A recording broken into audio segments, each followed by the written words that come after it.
तपाईँ त एकदमै बालनकै झोले हुनुहुन्छ तपाईँ। कसरी भन्न सक्नुहुन्छ प्रमाण देखाउनु। तपाईँ कुन फिल्म हेर्नुभयो भन्नुहुन्छ यहाँ आएर? अनि तपाईँले फिल्मको कुरा गर्नु त फिल्म सोध्नु परेन। मैले फिल्म हेर्दा कास्टिङ हेर्दाखेरि फिल्म सबै बुझिसक्छु मैले। के बुझ्नुभयो बुझ्नुभयो अहिले बुझिन् त मैले। के बुझ्नुभयो ठ्याक्कै एक दुई यो तीन सरकारको कास्टिङ हेरी मैले यसले गर्ने रहन्छ भन्ने बुझेँ मैले।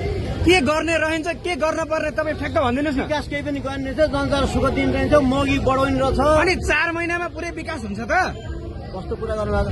केही न केही छेउ अलिकति हुँदैन, सयमा एक हुँदैन। तपाईँको घर बनाउन त 6-7 महिना 1 वर्ष लाग्छ भने 4 महिनामा देश विकास हुन्छ? हुन्छ, गर्न चाह्यो भने म गरिदिन सक्छु विकास। अनि नेता हुनु पर्दैन त तपाईँ प्रधानमन्त्री बन्नुहुन्छ।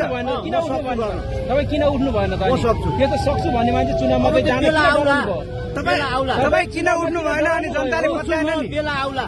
जनता थिम जान तपाईँ किन डराउनु भयो? भोट माग्न जान किन डराउनु भयो तपाईँ? गर्ने मान्छेले 1 महिनामा गरिसक्छ।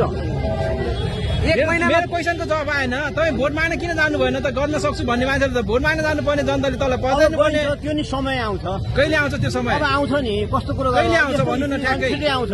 कहिले आउँछ भन्नुहोस् न। तपाईँको भिजन चाहिँ के छ ठ्याक्क भनिदिनुहोस् त। तपाईँले के गर्नुहुन्छ ल? 4 महिना ल 4 महिना होइन तपाईँलाई 1 वर्ष दियो। 1 वर्षमा के गर्नुहुन्छ ल? पहिला 1 नम्बर नै तपाईँले देश कसरी बनाउनुहुन्छ भिजन के छ ठ्याक्क भनिदिनुहोस्। त्यो कुरो होइन। तपाईँ भिजन कस्तो भन्नुहुन्छ भने जस्तो अब 1 नम्बरमा सुकुमवासीलाई म व्यवस्थापन गर्छु। कसरी गर्नुहुन्छ ठ्याक्कै? होइन होइन, कसरी गर्नुहुन्छ? भनेको थियो नि, आफ्नो घरमा लगेर म राख्नुहुन्छ? गर्न सक्छु व्यवस्थापन। कसरी गर्नुहुन्छ त्यो भन्नु त? यत्र यहाँ तपाईँ हेर्नु, यो भक्तपुर भयो, यो किर्तिपुर भयो, यही काठमाडौँ एरियामै जङ्गलको फेदफेद लगाएर लान सकिन्छ। होइन तपाईँ भालेनको मात्र किन विरोध गर्नुहुन्छ? केपी शर्मा ओलीको पनि गर्नुहोस् न। तपाईँलाई सरकारमै छैन अहिले, म के विरोध होइन पहिले त हुनुहुन्थ्यो।